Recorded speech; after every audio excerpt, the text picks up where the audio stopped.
Hi everybody, how are you doing? This is your favorite tour, sjsrana, reporting live from Chandigarh, which is 150 miles north of New Delhi. Today being May 5th, 7:32 hours UTC. So today we're going to cover a wide range of topics from G7 meeting underway right now, 4th and 5th of May.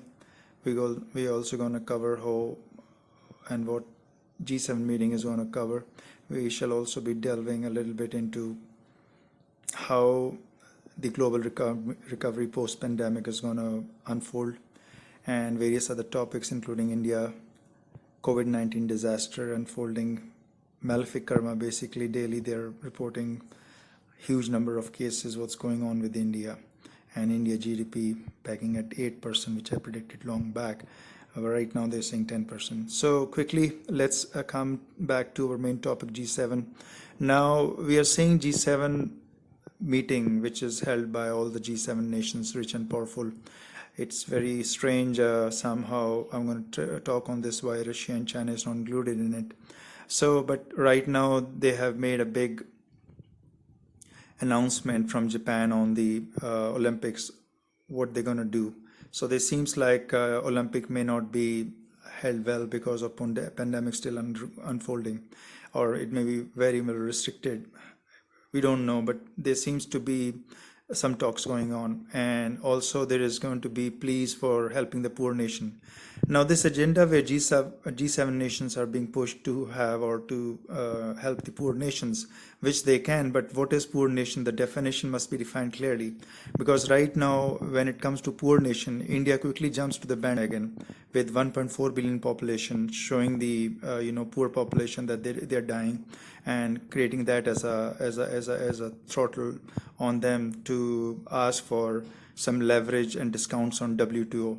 This has been the case every time. Even President Trump, a former president of the United States, has closely asked WTO agreements that they must not be violated. So India was seen every time because it wants to have G7 nations help the poor, but India wants to be counted as a developing nation, not the developed nation, whereas it wants IP or decoity, because it wants the vaccination which were produced by the scientists of US, UK, Europe. They want it free of cost, to be given to India, and India will mass produce the vaccines and make a big profit out of big pharma. And who knows, under the agenda of corporates and corruption, those big senators or those people who are forging the alliance for it may be under the table given huge money. That's the concern, guys. Folks, I want to tell you this is something which is going on. So why G7 meeting doesn't include Russia and China is another problem, because Either they are trying to play a geopolitical ball games about the wars lying ahead, or the aggression, or the new tactics by NATO and against Russia or China. Who knows? But these things are basically not going unnoticed by Russia and China and rest of the world. G7 means superpower and those progressive nations where GDP and their progress is accounted for. So India is one of the case where NATO nations, which are also part of G7, wants to include India for some good reason, whereas India GDP doesn't even have 8% for FY22. That's my prediction long back. I've been predicting for last 4, 5 or 6 months that India will not be having a good GDP, but somehow they keep playing the game that India will have the GDP.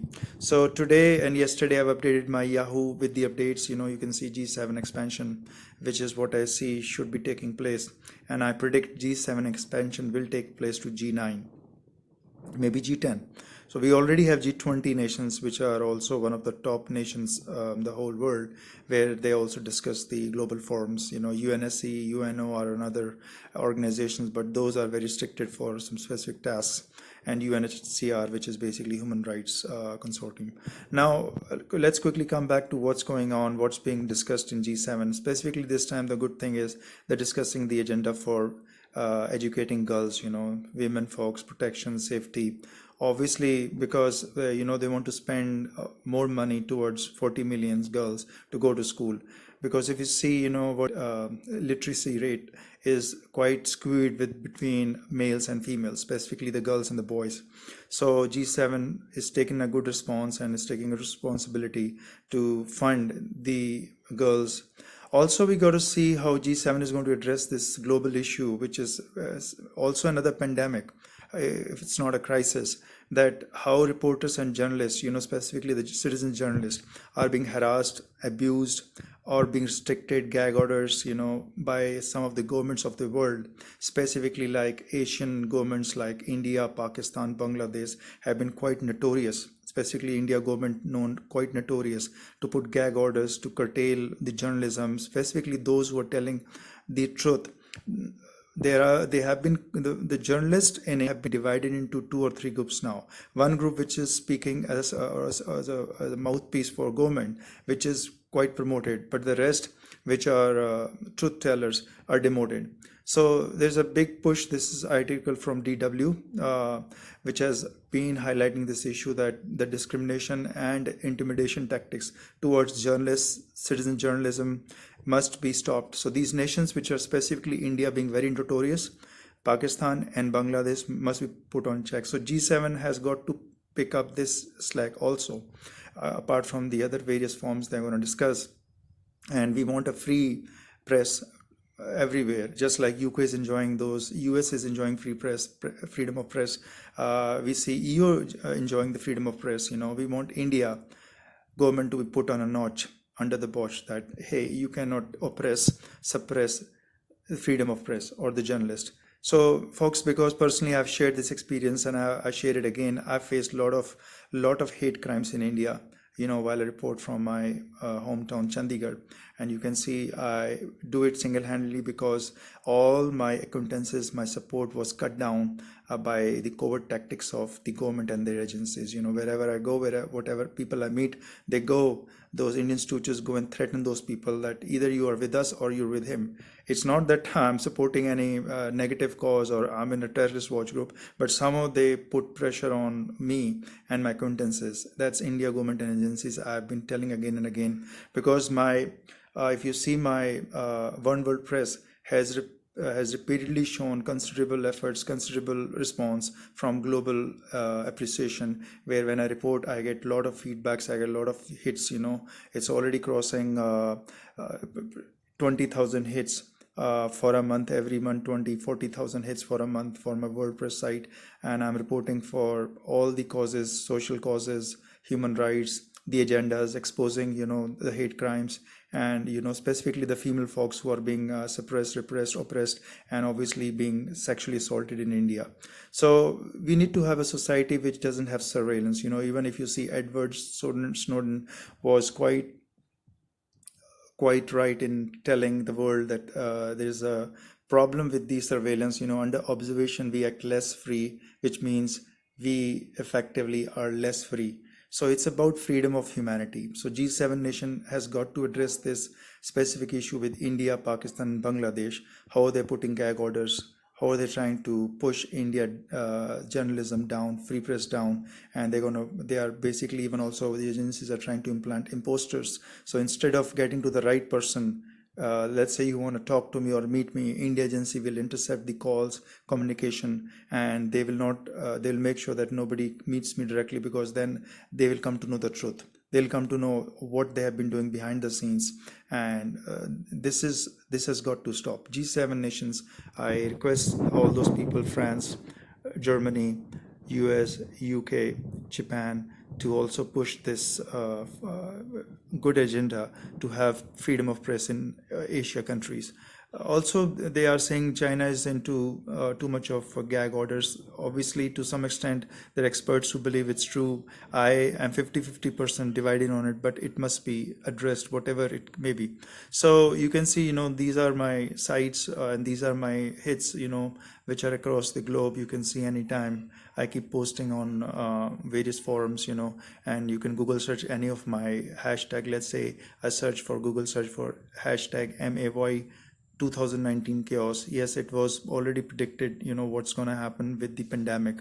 It was predicted way before the pandemic started happening. I said chaos is going to make this happen. And if you see, folks, from 2019 onwards, we have seen a lot of chaos in the weather, the climate crisis. We can see a lot of earthquakes happening in 2019. There was a quite bizarre scene. It was all predicted. I predicted it way before, exposing everything, what's causing it. So you can every time visit the archives of my either beforeitsnews.com, which are posted under sjsrana, or you can visit my Facebook, which is fb.com/trustonemust or fb.com/sjsrana555.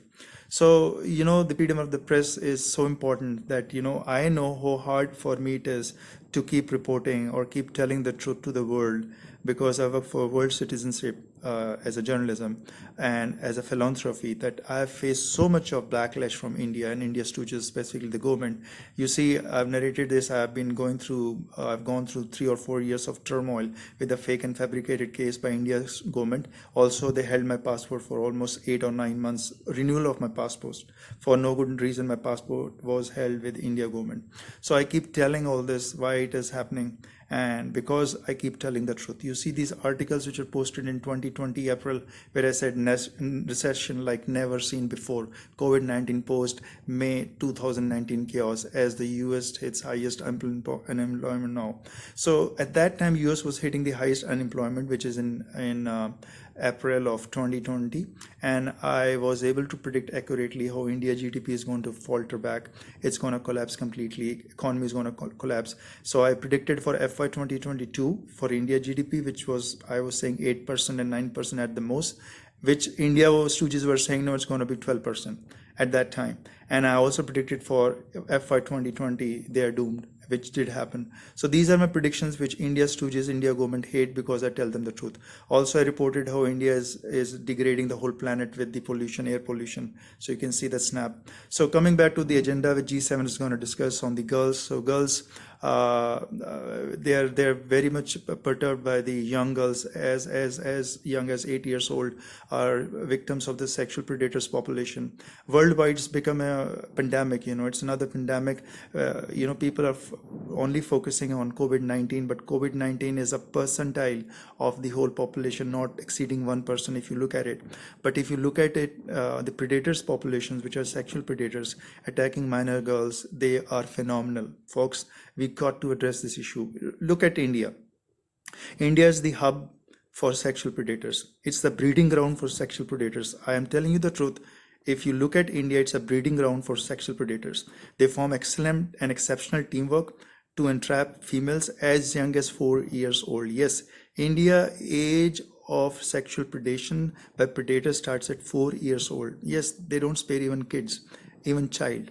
And this is the the pathetic situation and the apathy of the world, that they don't have empathy towards the India female folks. They are 666 million plus. And if you look at it, I've been predicting, I've been telling this right from 2019, 2020. These are my articles on World Press, where I've addressed that how big a threat, a problem India females face. I mean, it is pathetic. You can search by any of the things, search by my phone number 896-810-7947. My articles will reveal how big is the problem in India of specifically the gang rapes, specifically the assaults and domestic violence. They're all to an extent where it's a pandemic already. So I want to bring this focus back, that even there are hate crimes towards the religious minorities. Christians, specifically the Christian population, which is not more than 7% in India, also have been facing serious problems where they sometimes can delineate whether it's a hate crimes when the females, Christian females belong to Christian groups, are being attacked, being sexually enslaved by the men. And this problem is escalated to an extent where, they have been again and again consecutively reporting how the degraded situation of females and especially the minor girls are going in India. So see, now India is suffering a huge tidal wave of COVID-19. It's a crisis, it's a disaster in making. But if you see the malefic karma, where does it all binds to? What's the crux of the matter? The crux of the matter happens to be India hate crime. Why India ethnic minority, whether it's Muslims, Christians, Sikhs, they're always fearful of India government. Why it's so? Why they cannot come and openly say we have freedom to live and freedom to cherish life in India? Did G7 or G20 nation or UNSC ever address the problem growing in Asia? You see the issue of the Myanmar, Burma. The Myanmar is facing the same issue, Virogania, those Muslim ethnic minorities population. So this is a disease, a pandemic in South Asia. I hope G7 nations address this issue as well. It's a growing pandemic. It's like a cancer disease. It's been going for millennia, If COVID-19 has just occurred for just like few years, maybe 1 or 2 years or few months down the line, but look at this hate crime. So this is the report which has been there by the Christian group. They say, again and again they face minor girls are being attacked despite their laws in India, POSCO Act, which tries to prevent females which are younger than 18 years of age, minor girls, are put up under good amount of support, but they don't practically give. That's why the attacks on females in India, especially the minor girls, are more by sexual predators of India. The malefic karma. Recently, 2-3 days back, you can see a teen girl had gone out to get a jab of COVID-19, and see what happened to her. She was gang raped. So this is the issue, which is what is known as malefic karma of India. India government doesn't highlight this issue, that they cannot address. Since independence, they cannot say India is safe for females. Can India government on any forum, whether UNSC, UN or USSCR or G20, come openly and say females are safe in India? No. These sexual predators are all around. They have exceptional teamwork. They have prying eyes, they have surveillance, they have everything. They attack females like, you can say like raptors, or like a hyena attacks a zebra. That's how India predators are. They're like hyena. They're a clan of hyenas. They attack females like that. They form a group. They have exceptional teamwork. They all work in a teamwork like hyena. They're hyenas. Nothing more than that. India's sexual predators are hyenas. They also include good support of government officials, renegade government officials. They have retired from many good positions, but they are also predators. So this is why India females issue is a big concern, because malefic karma unfolds. And this, if you look at spiritually or the providence, this is how the world faces the issue of pandemics, the viruses, whatnot. Even India sexual transmitted diseases, STDs, are too high. So those things can produce a super contagion, which I have been predicting for #MAY2021 NPW, New Pathogens War. So if you look, fathers, daughters rape in India is too high. It's most underreported crime in India. India father-daughter rape is the most underreported crime of India. India government turns blind eye. India agencies turn blind eye. And Indian females turn blind eye towards this. Have you ever seen these reports being reported that 666 plus million females of India ever protesting? That's my question to you folks. G7, have you ever seen India, massive females protesting on this India father-daughter rape? No, they're just turning blind eye. It's like they are basically toning the girls, or they are taming the girls of India, minor girls, to become sexual enslaved by the male population of India, specifically predators. So G7 nations, the rich states, are trying to address this issue, which is good. I'm quite happy with specifically UK Prime Minister Boris Johnson, who recently was very verbal in telling to the UK government that UK government will be held responsible specifically if they fail to address safety of females and women's, which is being also reverberated around the globe. Even Australian PM Scott Morrison said the same. He even convened the meeting where women's safety was being addressed. Where do you find PM Modi? Where do you find such activities from India government? India government is playing double standards. We got to expose them, because you see every 15 minutes there is sexual assault in India over a female, specifically minor girls are targeted. Where do you find India government asking for help? They are quick to ask the help towards their pandemic, or when the crisis occurs towards their slowdown or slump in economic, or they want to produce vaccines. They ask, go to G7 nations, G20 nations, and plead and beg like beggars to give them the IPRs of vaccines, claiming that they are poor population. India is a poor government. Come on, folks. India has $582.406 billion US dollars of forex reserves. It is surpassing Russia, and they still call them poor nation or developing nation. What double games India government is playing, we got to expose. This is height of insanity, height of arrogance, and height of condescending behavior. So I've been updating these YouTube recent different forums and different topics which are of prime importance. We got to see what's the focus of the world and where we got to put more attention. You can see some of my recent posts. You can search on YouTube with sjsrana as the search tag. That's been my call sign for my Surinderjit Singh Rana for last 10 years. So let's switch our focus back to India COVID-19 disaster.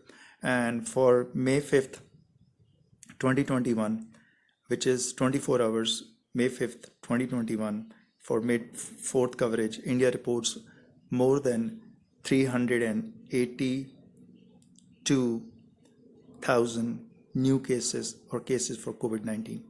And India historically has claimed the highest death fatalities for May 5th reporting, which is exceeding 3,700 fatalities for May 5th. Yes, folks, India has registered the highest. Not only it's registering its daily record for consecutive 10-12 days, a world highest record of COVID-19 cases, but deaths and fatalities of India are set to double. This was my prediction long before. You see the graph of fatalities of India. I predicted long back that India will be seeing 0.7 million cases each day, and the fatalities will exceed anything ever seen by the world. Malefic karma of India is unfolding every day. Because, I keep telling these facts which were ignored by everyone for so long so far.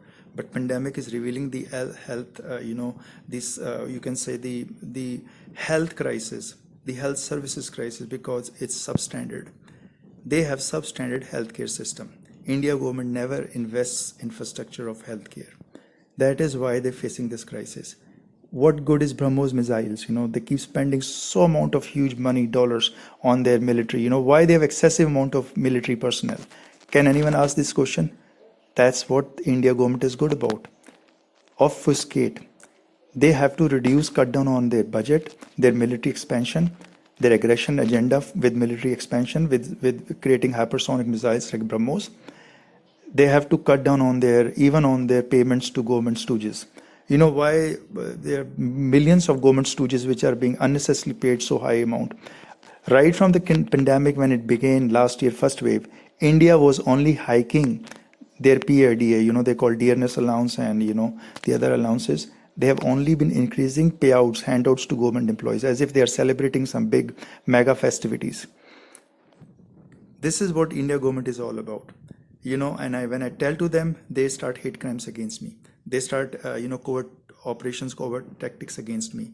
So sjsrana, me, I've been target for that reason. That's why I say, journalists, citizen journalists are not enjoying the freedom in India. Rather, they are being isolated. India stooges, India agencies have trying to put me down in isolation for many, many years. Ever since I returned from US in 2010. I've been residing in the same place and I've seen every aspect of my life here, how they have tried to damage it, decimate it. I know agencies are working around the clock. They've spent stooges around my neighborhood. They're spread across my neighborhood just to keep surveillance on me 24/7. They don't do anything else. They get paid by just keeping surveillance on me. So this is something which is unfolding now. COVID disasters has revealed how good is India government, how advanced they are. They claim to the world, Russia, China, everyone, they have advanced knowledge of everything. They know everything. Nothing. It's just because surveillance. They're doing excessive surveillance, which is beyond human rights, global human rights also. So you see, we got to see why India is registering 382K cases, and beyond that, there is not only mutations which are quite circulating in India, which I have reported earlier, B.1.617, B.1.618, but specifically there is a new variant of this mutation which is known as N440K. This variant of coronavirus, which is specifically known as South India variant, you can also call it South Asia variant, N440K. So it is the N440K variant of coronavirus, has majority of cases for South Asia and South India specifically. This variant is supposed to be 17 times more contagious than B.1.7, B.1.618, B.1.617. So the new symptoms which have come up in India are quite bizarre. They are seeing symptoms of COVID strain as apart from fever, apart from shortness of breath, it's like muscle ache, dry persistent cough, loss of smell and taste, which is obviously COVID-19, but in addition, conjunctivitis, sore throat, headaches, rashes, upset of stomach, upset of abdominal pains, and also rashes. So decoloration of foot and fingers. So if you see your foot or feet are having a decoloration, then you may be having the COVID-19 symptom, specifically related to India's South Asia variant N440K, again related to B.1.617, B.1.618, which are known as India viruses. So India has produced a lot of new mutations. I think in time to come, India will be producing more bizarre mutations and variants, which I've already predicted. I've given that there are more than 713 variants in India. Officially, they claim 612 variants, but I think there are thousands more variants. I think India STD, sexually transmitted diseases, which are sexual predators who are daily entrapping and enslaving females, and they're carrying such viruses which are unknown to humankind. Those viruses plus COVID-19 variants is going to produce a super contagion, folks. That's why I predicted a year back #MAY 2021 NPW. And there is a reason why all the nations and even the world's nations are all worried and are all fearful of India now, because you never know which population of India is going to carry STD plus a new strain of COVID-19, which will be a super contagion, and it's going to unleash terror on the world. This is where we got to stop the irrational exuberance.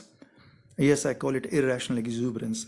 When the nations like specifically Australia start debating openly why they're banning people who travel from India back to Australia, even if they're US citizens. No, it's not the unscientific way of saying why it's going on with human rights. It's the scientific way of saying there is a problem with India, because India is having so many mutations. You never know. You could be undetected by those regular tests and still be facing the biggest contagion of the humanity, and then repent the whole coming decade, or maybe two, 3 years down the line. So we pick up some of the news by bbc.com, where there are a lot of different estimates, different news which are hitting what's going on with the pandemic and what's going on with India. So you see India has hit the biggest surge of fatalities. So now they're starting with quantitative easing. India chief minister in Delhi was recently seen putting up 7.2 million folks of Delhi residing in Delhi with the free ration or free food for 2 months. Also, they have given about $75 a month to the drivers and taxi drivers and auto rickshaw drivers. So another question is, why only taxi drivers or auto rickshaw drivers? Why not everybody else? See, this is where the discrimination comes into play, or some people call it vote banks politics. So this is again being evident where this Delhi government, where they have just asked taxi drivers and only auto rickshaw drivers will get $75 a month, which is okay, nothing as compared to US bus. It's something very phenomenal for the poor population of India. See, India has a poor population of almost around 60-65%, more so because now they're all getting unemployed with the lockdowns. So we see these agendas, and I've been telling India GDP is not more than 8% for FY22 for this good reason.